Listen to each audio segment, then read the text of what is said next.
Hai Besti, gimana nih kabarnya? Pastinya happy dan sehat semua ya?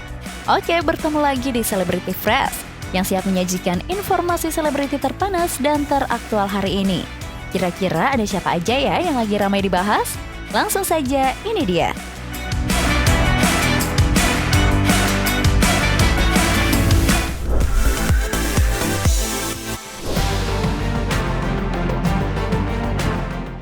Besti, bukan Nikita Mirzani namanya jika tidak sukses membuat gebrakan.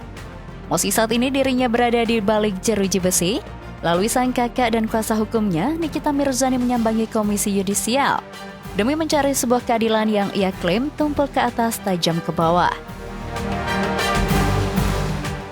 Langkah berani ini diambil Nikita Mirzani demi mengusut tuntas sengkarut masalah skincare yang telah lama menyita perhatian publik.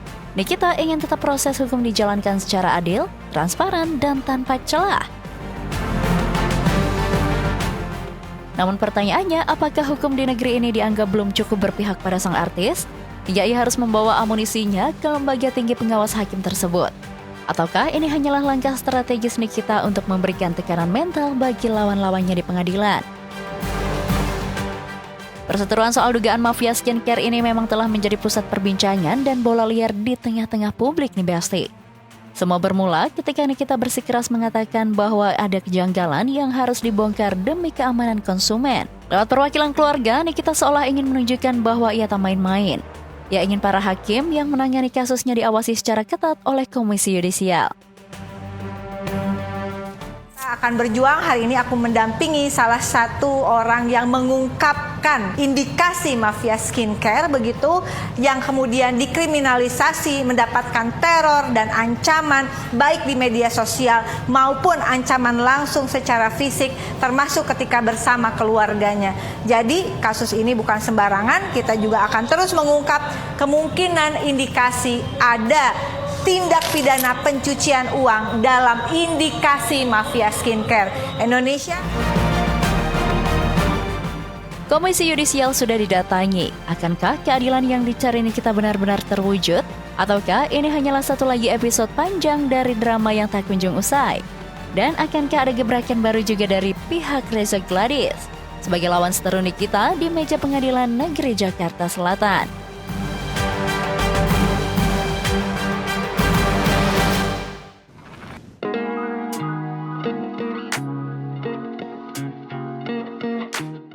Besti, beberapa waktu lalu Luna Maya sempat membuat publik terkejut lewat sebuah pernyataannya yang ingin vakum dari dunia hiburan tanah air yang membesarkan namanya selama ini. Terbaru terungkap alasan Luna Maya memutuskan untuk vakum nih Besti. Bukan karena spay job, melainkan ingin menjalani program bayi tabung. Bahkan secara spesifik ia mengatakan ingin memiliki anak kembar.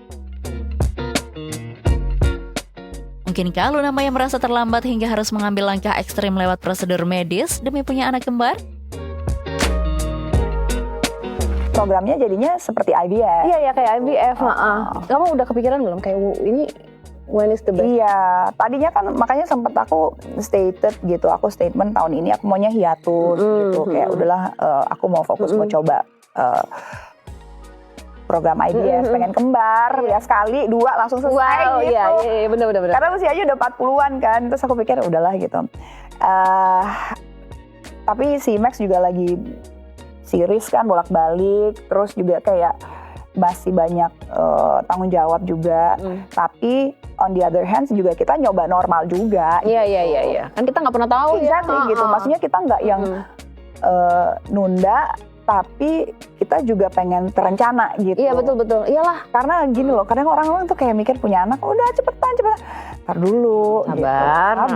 Gitu. Tiap orang kan beda-beda, nikah aja ada waktunya. Karena I like to have aku tuh pengennya kayak sekarang gitu, ngerti nggak? Ini bukan sekarang terus langsung kejadian, enggak. Tapi bukan kayak yang belah juga gitu. Iya benar kan it would be. Iya dong. Apa ya?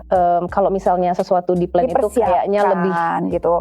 Harusnya bisa jadi lebih baik ya Mbak. Anak tuh kan mahal. Betul. Apa iya Luna Maya nggak punya duit apa ngomongin mahal gitu? Ya nggak gitu. Bukan soal mahal Mbak. Bukan soal mahal. Secara emosional itu dua orang tua itu harus hadir. Iya. Dan itu sampai anak itu besar pun sosok orang tua itu sangat diperlukan. Jadi bukan masalah uang, teman-teman. Dan kan juga I also wanna make sure gitu loh, bahwa kita bisa solid nggak as a couple gitu. Kadang-kadang kan dari pacaran ke nikah kan butuh penyesuaian. Oh iya. Apakah setelah nikah kita cocok apa enggak? Makanya aku bilang jalannya kan masih bareng nih. Tapi kita butuh penyesuaian terus gitu sampai kayaknya wah kita berdua solid nih gitu. Selanjutnya informasi happening lainnya datang dari Erika Carlina yang mengaku masih menerima sanksi sosial akibat kisah masa lalunya yang kelam hingga komentari soal Rachel V-nya yang dipaksa keluar dari rumahnya oleh mantan suaminya, Okin. Seperti apa informasinya? Langsung saja, ini dia.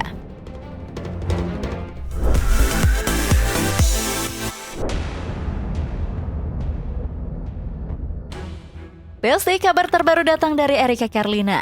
Di tengah perkembangan anaknya, Andrew yang semakin aktif dan super menggemaskan, tiba-tiba saja Erika mengaku harus menelan pil pahit berupa sanksi sosial dan hujatan tiada henti dari warganet.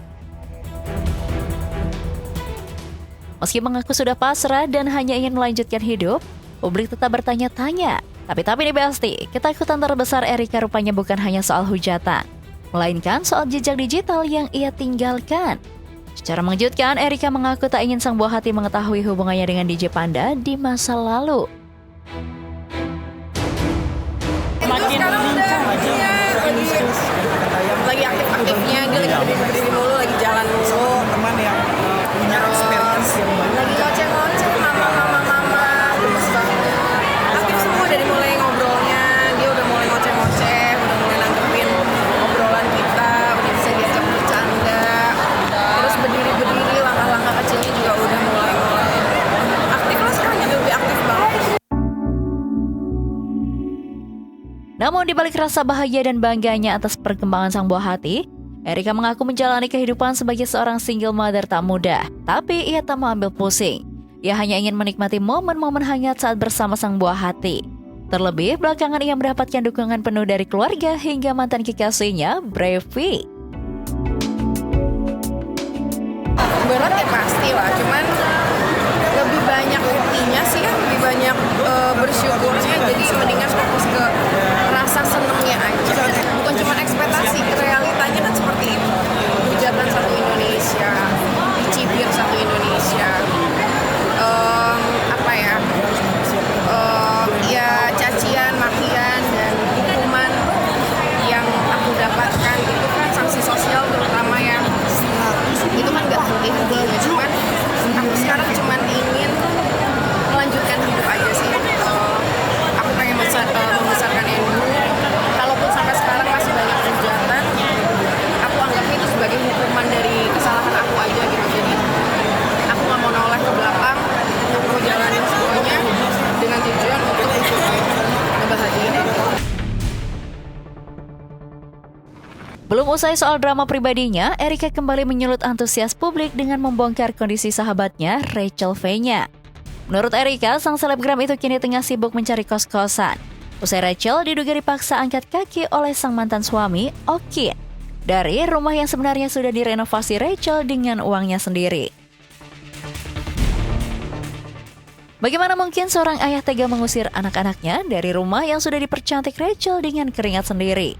Apakah ini bentuk arogansi sang mantan suami atau Rachel memang sengaja dipojokkan agar tak lagi punya tempat untuk bernaung? Ya kalau Rachel mau nginep di rumah sekali ngurusin Edu boleh, selagi nyari kontrakan kan rumahnya udah diambil oleh siapa namanya? Itu mantan. Itu ya. Tapi sudah mulai tinggal di rumah kakak kah apa belum? Enggak, Rachel nggak mau, dia lagi rumah dia kan besar banget.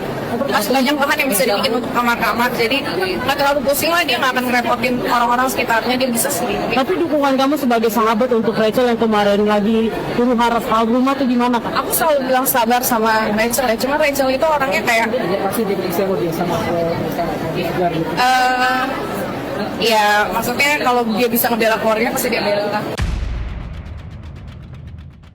Sangat ironis nih Besti. Nampaknya tak ada rasa kekeluargaan dari pihak Okin. Setelah menjual diam-diam rumah tersebut, kini Rachel dan keluarga beserta anak-anaknya terpaksa minggat dari rumah tempat mereka berlindung selama ini. Bahkan sebelumnya Rachel V-nya melalui kuasa hukumnya, Sangun Ragado menjelaskan bahwa sejauh ini pihaknya telah membuat sebuah kesepakatan dengan pihak Okin. Namun sepertinya kesepakatan tersebut tidak berjalan dengan baik sehingga Rachel V-nya harus pindah dari rumah tersebut. Dari klien saya, dalam tanda kutip ya, mungkin ada traumanya juga gitu dengan bikin kesepakatan lagi atau apa. Cuma kita lihat ke depan ya. Sebagaimana kita ketahui bersama, saya juga laki-laki. Laki-laki itu kan harus dipegang adalah omongannya.